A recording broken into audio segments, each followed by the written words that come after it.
Herkese merhaba arkadaşlar, kanalımıza hoş geldiniz. Göksu Özay'ın değişimi olay oldu.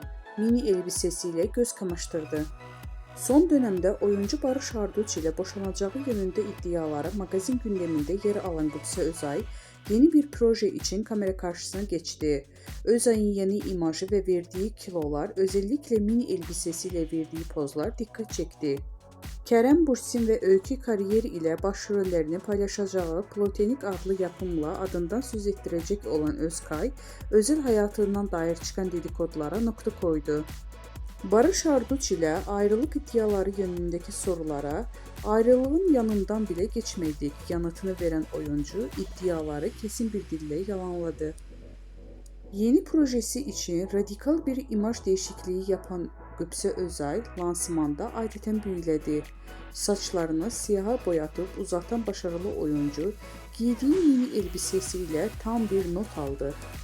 Gecede gazetecilerin sorularını yanıtlayan Özay, bakım sırlarını da paylaştı.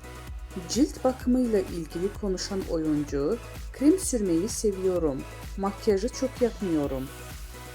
Göksu Özay'ın bu açıklamaları ve yeni imajı hayranlarından tam not aldı.